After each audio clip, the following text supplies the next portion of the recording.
La suite de cette passionnante série Les Héritiers est samedi prochain. Il s'agira alors du 15e épisode. Amis sportifs et amateurs de football, voici maintenant Téléfoot 1 et je vous laisse tout de suite en compagnie de Pierre Cangioni.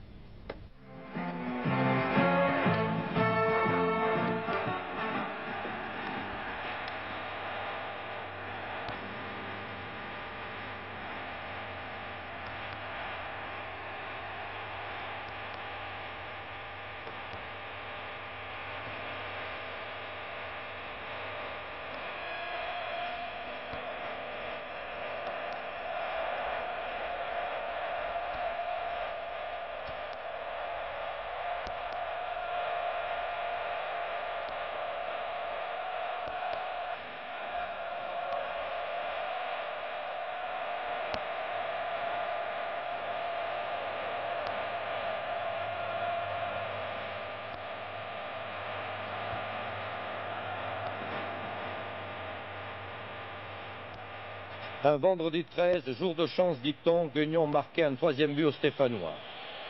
Ce but de Ferrière est celui qui élimine les Verts de la Coupe. Bonsoir. Eh bien, le moins que l'on puisse dire, c'est que le football ne chôme pas en cette période. Mardi, c'était la Coupe, avec son lot de surprises, selon un cliché traditionnel. Et hier soir, c'était le championnat, qui rentre, lui, dans sa phase finale. Un championnat qui va servir donc de support à ce numéro 55 de Téléfoot. Nous verrons, selon le processus connu, des extraits de grandes rencontres, les leaders bien entendu, il s'agit de Sochaux-Strasbourg et de Saint-Étienne-Nîmes. Nous verrons en flash tous les autres buts du championnat, et puis, de par l'image, nous nous rendrons en Allemagne de l'Est pour assister au condensé d'un match international. En effet, la RDA recevait la Pologne, c'était mercredi. Nous ferons très ample connaissance avec deux grands clubs européens qui vont s'affronter mercredi pour le compte de la Coupe d'Europe, et vous verrez cette rencontre en direct sur TF1. Il s'agit de Cologne et Nottingham. Le match aller, rappelez-vous, 3-3, un match superbe. Nous prenons connaissance des échos, mais auparavant, je ne voudrais pas rentrer de plein pied dans le championnat sans revenir un peu sur la Coupe et sur cet exploit de Guignon, qui va rester dans les annales et dans les mémoires au même titre que le coup d'El Biar contre Reims. On en reparlera encore dans les chaumières dans quelques années. Alors, pour vivre ce match de Guignon, ce 2-0 à Saint-Étienne, ce qui était un exploit, il ne fallait pas prendre 3 buts, Didier Roustan a choisi une méthode originale. Il s'est mis dans la peau d'un joueur de Guignon qui, pour la première fois, jouait dans ce qu'on appelle l'enfer de Geoffroy Guichard, mais le football se nourrit souvent de clichés. Tout simplement sur le stade de Geoffroy Guichard, mais devant 30 000. Le stade Geoffroy Guichard, 30 000 spectateurs. Voilà un décor inhabituel pour les jaunes de Guignon. Alain Chaussin était venu il y a 3 ans pour le match Saint-Étienne-Liverpool. Cette ambiance européenne, il la connaît, mais seulement en tant que spectateur. Vu du terrain, cela est encore bien plus impressionnant. Vite, ne ratons pas la photo de famille, on ne sait jamais. Elle fera peut-être la une de tous les journaux demain matin. Voilà, c'est parti. Les Verts à l'attaque, c'était prévu. Une première action qui ne semble pas bien dangereuse, mais notre gardien relâche le ballon. Zimaco, heureusement, est surpris et tire à côté. Les Verts sont déchaînés. Le ballon en pleine figure, ce n'est pas le moment de s'énerver. Allons, allons. Il vaut mieux garder son calme et dégager le plus loin possible. Ouf! L'arbitre, M. Di Bernardo, ne sifflera pas pénalty et le corner ne donnera rien. Ce pénalty, l'arbitre tire jusqu'à la mi-temps. Il reste un quart d'heure. Voilà, M. Di Bernardo siffle. 2-0 pour le public, pas de problème. Saint-Étienne va réussir un carton. Il est vrai que nous ne sommes que des amateurs et que nous avons encore, il faut bien avouer, le match aller dans les jambes. Sur le plan moral, qui dégage en corner. Maintenant, c'est fini. Après les embrassades, le tour d'honneur, nous regagnons les vestiaires. Alors Alain Chaussin, c'était la première fois que vous jouiez au stade. Plus fort, les plus forcés, les jaunes. Je ne demande pas si vous êtes content, si vous êtes heureux. Dans le championnat d'Europe des Nations, l'Allemagne de l'Est et la Pologne sont dans le groupe 4. Cela, a priori, ne vous dit rien. Mais si vous savez que c'est le groupe des Pays-Bas, ça prend une autre tournure. La qualification ne va pas être facile. Aussi, il ne faut pas perdre de points, surtout quand on joue à domicile. L'Allemagne de l'Est, mercredi, recevait la Pologne. Un commentaire de Didier Roustan qui est toujours sur la brèche et qui passe d'un pays à l'autre avec une facilité déconcertante. Allemagne de l'Est et Pologne. Depuis la finale des Jeux Olympiques, les deux équipes ne se sont guère distinguées. La Pologne a raté sa Coupe du Monde. Ne parlons pas de l'Allemagne de l'Est qui, éliminée par l'Autriche, n'a même pas disputé la phase finale. Le 11 allemand est favori de la rencontre. Il faut dire que nous sommes à Leipzig. C'est pourtant la Pologne qui va ouvrir la marque après 6 minutes de jeu. Un tir du gauche de Boniek, voilà. Grapontin est battu 1-0 pour la Pologne. Regardez au ralenti, le gardien est-allemand a été victime d'un mauvais rebond. But de Boniek, donc, que nous retrouvons ici en gros plan, félicité par Navalda. Il ressemble un peu à McFerklau, le rouquin de Liverpool. L'Allemagne de l'Est à l'attaque avec le numéro 6, Hafner. Que va faire Hafner? Il est aux prises avec Szymanowski. En retrait pour Weber qui rate complètement son tir. Weber, arrière gauche, c'est le petit dernier de cette équipe est-allemande. Le poste étant occupé habituellement par Kube White, le capitaine du Carl Zeiss Jena. La Pologne à l'attaque en ce début de partie avec un très bon Navalka. Grapontin se distingue une nouvelle fois. Navalka, un jeune joueur, il a 21 ans, excellent tout au long de cette première mi-temps. On le retrouve Navalka sur l'aile gauche, une très bonne tête d'Okassa, le numéro 10 polonais, et encore Grapontin. Vous voyez que la Pologne se crée beaucoup d'occasions en ce début de partie. Nous sommes à la 25e minute. Un mauvais renvoi de la défense polonaise et un très bon tir de Dorner. Dorner, vous le voyez ici, c'est le capitaine de l'équipe est-allemande. Et ça repart avec Seliger. Lindemann. Encore Dorner qui pour un libéro finalement se trouve souvent en position d'avant-centre. Mais là, les Allemands jouent un jeu dangereux car Dorner est toujours à l'attaque, vous l'avez vu. Mais il n'est pas remplacé au poste de libéro. Et quand le libéro monte, l'un des joueurs du milieu de terrain doit décrocher. Ce n'était pas le cas mercredi dernier. Dorner a cherché un hors-jeu. Et finalement, quand il y a une contre-attaque polonaise, ici Lato, les Polonais se trouvent en position de force. Ici, ils sont 3 contre 2. Mais Okassa porte beaucoup trop le ballon et finalement Weber est bien revenu et peut donner à Grapontin. Vous voyez, on joue un peu avec le feu côté est-allemand, mais toujours 1-0 et une équipe allemande qui se cherche. Ici Lindemann pour Hafner sur l'aile droite. Centre d'Hafner, on retrouve la tête de Lindemann. Le ballon passe assez nettement à côté. Et c'est sur ce score d'1-0 que l'arbitre soviétique, M. Azimzad, va siffler la mi-temps. En gros plan, Pomerenke, le numéro 14, il va rentrer. À la place de Schad, c'était le numéro 10, le milieu de terrain est-allemand le plus en pointe. Schad a été inexistant tout au long des premières 45 minutes. Il nous avait habitués à mieux. Ça part très vite dans cette deuxième période avec Seliger. Mauvais renvoi de Zmuda, Seliger, talonnade de Lindemann, une tête de Lindemann maintenant et un tir de Pomerenke. Il touche son premier ballon, il a failli marquer le but ici. Les Allemands dominent maintenant et font tout bien sûr pour égaliser. Weber dans le rond central passe à Pomerenke. Hafner qui trouve la tête de Dorner. Zmuda renvoie mal. Streich égalise. Streich, c'est l'avant-centre de l'équipe de Magdebourg. Vous revoyez ce but au ralenti. Dorner. Zmuda, le libéro polonais, qui renvoie mal. Et finalement, Streich. Un but partout après 49 minutes de jeu.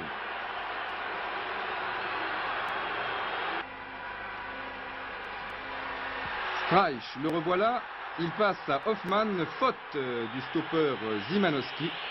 C'est un coup franc dangereux. Nous sommes à la 62e minute de la partie, un coup franc à la limite de la réparation. Lindemann aux côtés de l'arbitre et Streich, le numéro 9, qui va tirer le coup franc. Les joueurs se sont parlé. C'est finalement Streich. Tête de Seliger, tête de Lindemann, 2-1 pour l'Allemagne de l'Est.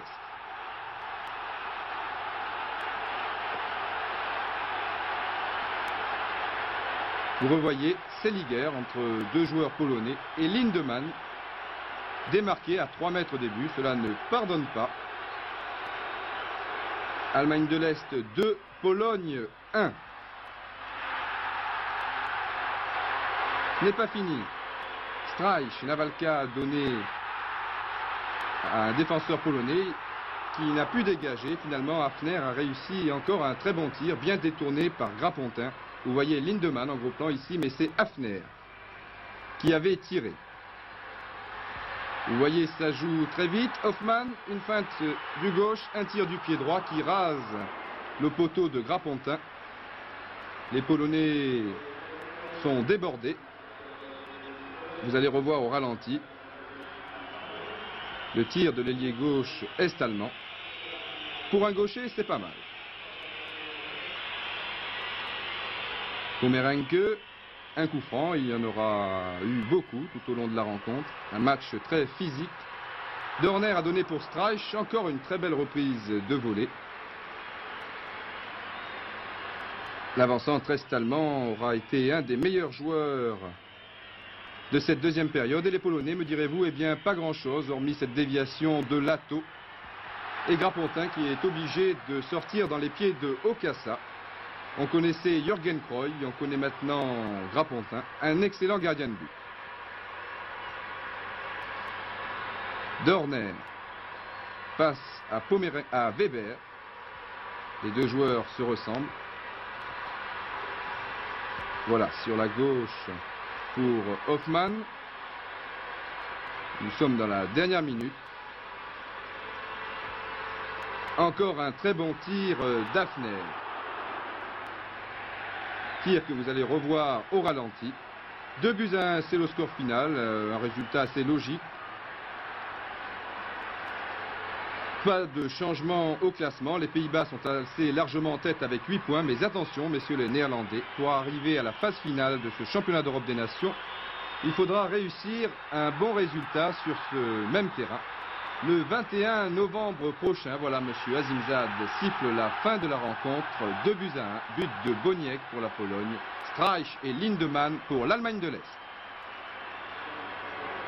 Voilà, c'est marqué.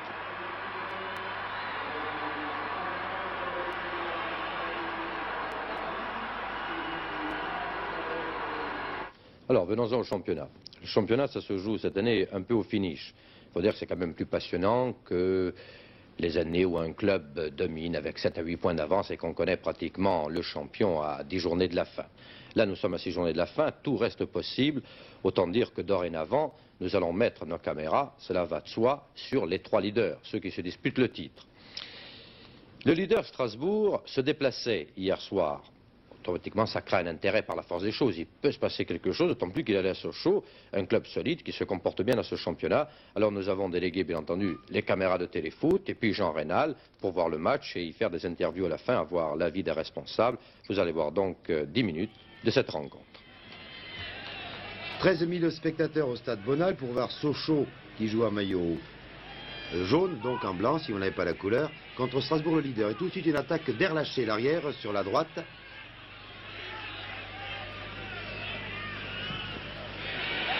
Un centre, Piazecki et Wagner qui tirent au-dessus. Vous voyez tout de suite les Alsaciens, encouragés par de nombreux spectateurs. On se serait presque cru au stade de Sochaux, pourtant à la Méno, tellement il y avait de supporters de Strasbourg. Benoît pour Djadjaoui, un très bon milieu de terrain. À côté, pas de danger donc pour le gardien de but international Dropsy. Strasbourg bien organisé, notamment grâce à Novi qui donne là sur l'aile gauche à Tanter. Centre de Tanter, tête de Jouve, Gemrich du pied gauche, marque Strasbourg 1, Sochaux 0, c'était la 22e minute. Et le ralenti va vous permettre d'apprécier l'exploit technique de Gemrich.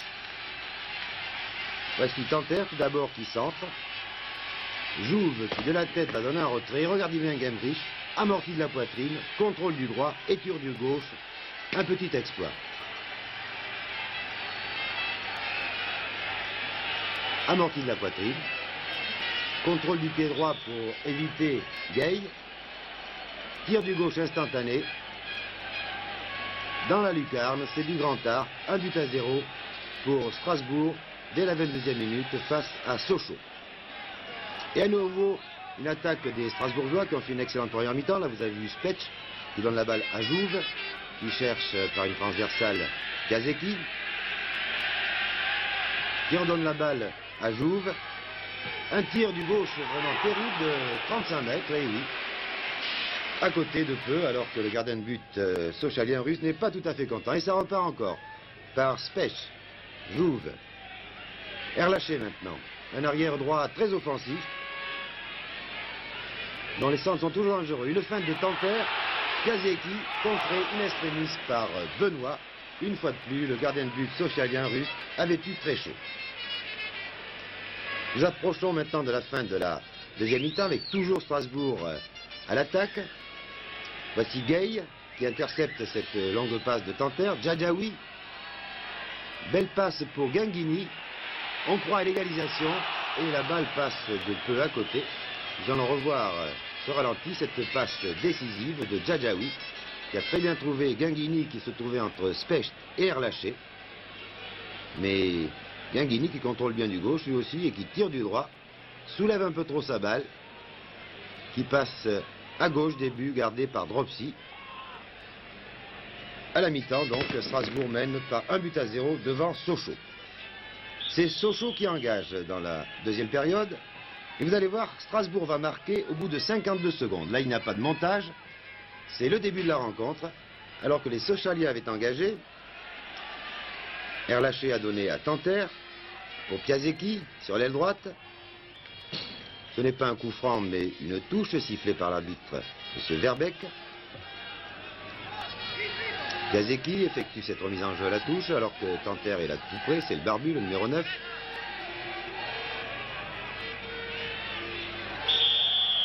Faute sur Tanter, c'est un coup franc.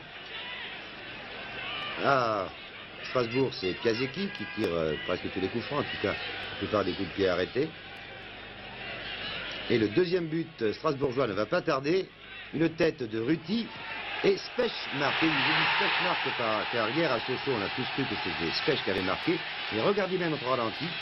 Il va vous prouver que ce n'est pas Spech qui a marqué, mais Wagner qui touche la balle au dernier moment. Ce n'est pas un défenseur qui prend à contre-pied le gardien de but russe. Vous allez voir le tir de Spech. Et c'est le numéro 7, mais oui, involontairement, qui marque ce but. Donc, rendons à Wagner, ce qui appartient à Wagner. 2-0 en tout cas pour Strasbourg.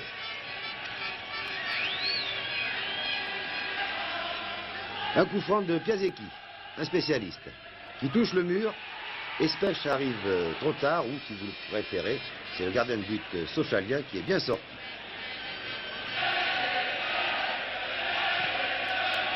Sur le corner tiré par Genrich, Albert Genrich, dégagement, donc pas de problème pour Rust, et contre-attaque des Sochaliens.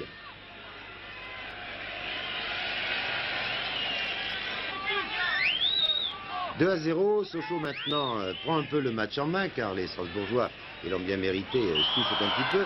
Alors que là, vous avez Patrick Révéli poussé en deux par Spech, c'était peut-être pas tellement évident. Coup franc de Guinguini, à côté aussi, car Guinguini est un excellent spécialiste des coups francs. 14e minute en deuxième mi-temps, Guinguini, contré par Tanter, un contre favorable, et fauché par Spech, c'est le pénalty que siffle M. Verbeek. Je pense qu'il est indiscutable, certes les Strasbourgeois l'ont un peu contesté. Pénalty tiré par Posca et réussi en force. Nous allons le revoir. Dropsy avait essayé d'anticiper, il s'était avancé, mais il a un peu pris à contre-pied. De toute façon, Posca qui est vraiment très fort, un peu à la manière de Miskens. Sochaux 1, Strasbourg 2.